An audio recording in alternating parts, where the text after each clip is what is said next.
Doctor साहब, gamma physiotherapy centre जो है वो कब से कार्यरत है, कब से लोगों की सेवा कर रहा है? ये गामा फिजियोथेरेपी हमने नवंबर 2005 से शुरू किया था और पिछले 15-16 सालों से हम लोगों को सेवाएं दे रहे हैं, जिसमें हम कमर दर्द, गर्दन का दर्द, हड्डी जोड़ों का दर्द, गठिया, बाय, लकवा, अधरंग जिसे हम अधरंग भी कहते हैं, इत्यादि का इलाज किया जाता है। तो इसमें किसी तरह के आपके पास कभी गंभीर पेशेंट आए जो जगह जगह जाकर इलाज करा चुके हों और उसके बाद यहाँ आने के बाद उनको रिलीफ मिला हो? हमारे पास अधिकतर जो केसेज आते हैं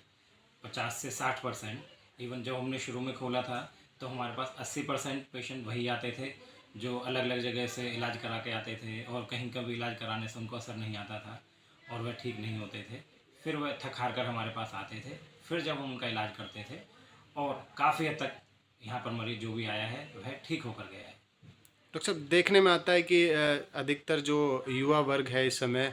एक्सरसाइज हैवी वेट लेकर एक्सरसाइज करते हैं, तो ऐसे में उनको काफ़ी तरह की चोटें भी आ जाती हैं, तो उनका परमानेंट इलाज यहाँ पर संभव है?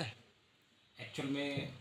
पलवल में जिम तो बहुत खुले हुए हैं, परंतु वहाँ पर कोई भी ट्रेनर नहीं है जो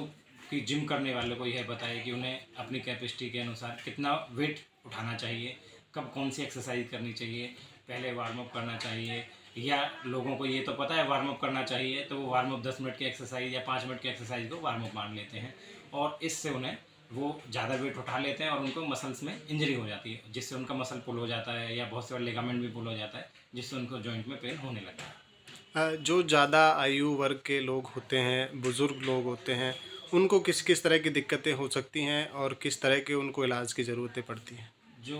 बुज़ुर्ग हैं, जैसे कि आप खुद कह रहे हैं बुज़ुर्ग, बुज़ुर्ग का मतलब ऑस्टियोआर्थराइटिस एक ऐसी बीमारी है जो बुज़ुर्गों में ही होती है, जिससे उनके घुटने ख़राब हो जाते हैं, उनके घुटनों में दर्द रहना शुरू हो जाता है। शुरुआत में जो दर्द होता है वह सीढ़ी उतरने चढ़ने में होता है या ज़मीन में नीचे बैठ के खड़े होते हैं तब आलती-पालती लगाते हैं और नीचे से बैठ के खड़े होते हैं तब शुरू होता है और वह दर्द धीरे बढ़ बढ़ के फिर चलने में, फिर 10 कदम चलने में, 20 कदम चलने में भी काफ़ी तकलीफ़ होती है। तो इस तरह का इलाज, इसकी प्रक्रिया क्या है इलाज की? किस तरीके से इलाज आप लोग यहाँ देते हैं? इस तरीके में जिसको बिल्कुल स्टार्टिंग लक्षण है, आमतौर पे घुटनों में जो दर्द है, जो ऑस्टियोआर्थराइटिस है, वो 35 से 40 साल के बाद हमारी बॉडी में डिजनरेशन शुरू हो जाता है, जिसकी वजह से घुटनों में से आवाज़ आनी शुरू हो जाती है। वो इसके शुरुआती लक्षण है ना? जिसमें मरीज़ को, जैसे मैंने अभी बताया कि शुरुआती जो दिक्कत तकलीफ़ होती है वो सीढ़ी उतरने चढ़ने में होती है और नीचे ज़मीन में बैठ के खड़े होने में होती है ना? तो यही उसके शुरुआती लक्षण है, जो कोई भी आम मरीज या आम बंदा, आम एक नॉर्मल ह्यूमन बीइंग जिस किसी को इस तरीके के लक्षण दिखने लगे वह तुरंत अपने फिजियोथेरेपिस्ट से आके सलाह ले या हमारे पास यहाँ पे है, हम उसे कुछ व्यायाम बताएंगे जिसे वह रूटीन में करता रहेगा तो उसे वो दिक्कत नहीं होगी और उसका जो डिजेनरेशन है, जो जिसे हम ये भी बोल देते हैं कि ग्रीस कम हो गई है या जॉइंट का गैप कम हो गया है, वह अगर वो एक्सरसाइज करता रहेगा तो आगे तकलीफ उसे नहीं होगी और वह बिना दर्द के अपनी आगे की लाइफ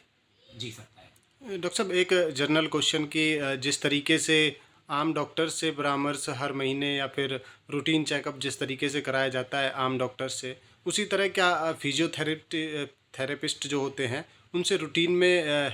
मिला जा सकता है? किसी तरह की सलाह ली जा सकती है रूटीन में? नहीं, वो उस केसेस में होता है जो बहुत सीवियर पीआईवीडी के पेशेंट्स हैं, जिनको स्लिप डिस्क होती है, बहुत सीवियर होती है और उनकी कमर में दर्द रूटीन में रहता है, तो उनको रूटीन में चेकअप कराने की ज़रूरत रहती है। अदरवाइज जिसको एक बार बीमारी हो गई, जैसे कमर में दर्द है या गर्दन में दर्द है, एक बार इलाज कराया उसने हमारे पास से फिजियोथेरेपी ली, उसके बाद वह ठीक हो जाता है। उसके बाद सिर्फ उसे रूटीन में अपने घर पे कुछ एक्सरसाइज हम बता के छोड़ते हैं, वह एक्सरसाइज उसे रूटीन में करनी होती है।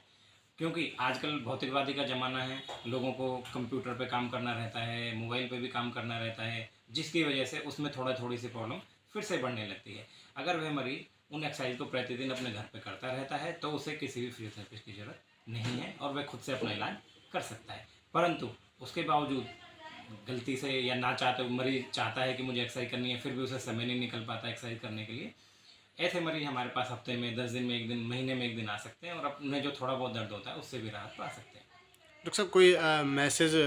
डिलीवर करना चाहेंगे लोगों को लिए एक्सरसाइज को लेकर या फिर रूटीन उनकी दिनचर्या को लेकर? मेरा मैसेज यही है आम लोगों से, जिसको किसी भी तरीके का दर्द नहीं है, कोई भी तकलीफ़ नहीं है, वह प्रतिदिन 3 से 4 किलोमीटर वॉक करे या 30 से 40 मिनट प्रतिदिन फ्री एक्सरसाइज, आरओएम एक्सरसाइज हम जिन्हें बोलते हैं, वह रूटीन में एक्सरसाइज करे, जिससे उसकी मसल्स और